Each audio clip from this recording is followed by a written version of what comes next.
अपनी मुखरता के लिए जाने जाने वाले सत्यपाल मलिक की कई सारी कहानियां उनके निधन के बाद सामने आ रही हैं।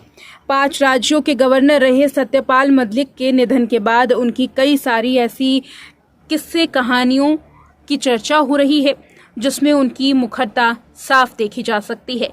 कई महीनों से सत्यपाल मलिक अस्पताल में एडमिट थे, लेकिन ऐसा नहीं था कि बाहरी दुनिया से वो दूर रहे हों। निधन के करीब 2 महीने पहले सत्यपाल मलिक ने कुछ ऐसा कह दिया था जिसके बाद राजनीतिक गलियारों में इसकी चर्चा तेज होने लगी। ये बात है 7 जून की, जब उन्होंने अस्पताल में भर्ती होने के दौरान ही एक ट्वीट किया। उन्होंने जम्मू कश्मीर के उस मामले का जिक्र किया जिसको लेकर चार्जशीट दाखिल हुई थी। उन्होंने एक्स अकाउंट पर लिखा, मैं लगभग 1 महीने के करीब से अस्पताल में भर्ती हूं और किडनी की समस्या से जूझ रहा हूं।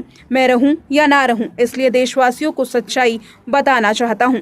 पूर्व राज्यपाल सत्यपाल मलिक ने कहा, जब गवर्नर के पद पर था तो मुझे 150 करोड़ रुपए की रिश्वत की पेशकश हुई, लेकिन मैंने राजनीतिक गुरु किसान मसीहा स्वर्गीय चौधरी चरण सिंह जी की तरह ईमानदारी से काम किया और मेरा ईमान नहीं डिगा।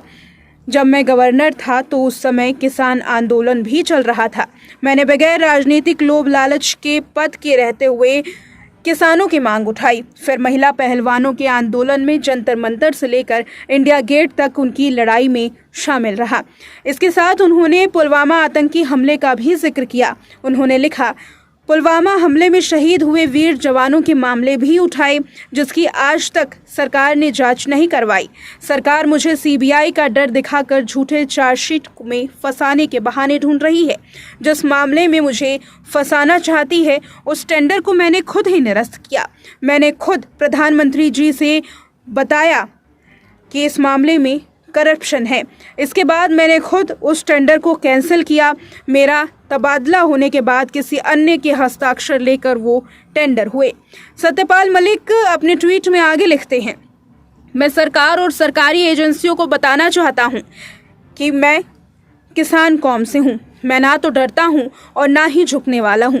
सरकार ने मुझे बदनाम करने की पूरी ताकत लगा दी। अंत में मेरा सरकार से और सरकारी एजेंसियों से अनुरोध है कि वो प्यारे देश की जनता को सच्चाई ज़रूर बताएं कि आपको छानबीन में मेरे पास मिला क्या। हालांकि सच्चाई तो ये है कि 50 साल से अधिक लंबे राजनीतिक जीवन में बहुत बड़े बड़े पदों पर देश सेवा करने का मौका मिला। आज भी मैं एक कमरे के मकान में रह रहा हूं और कर्ज में भी हूं। अगर आज मेरे पास धन दौलत होती तो मैं प्राइवेट अस्पताल में इलाज करवाता। ये ट्वीट उनके निधन से 2 महीने पहले का था, जिसमें सरकार की कड़ी आलोचना करते हुए सत्यपाल मलिक को देखा गया।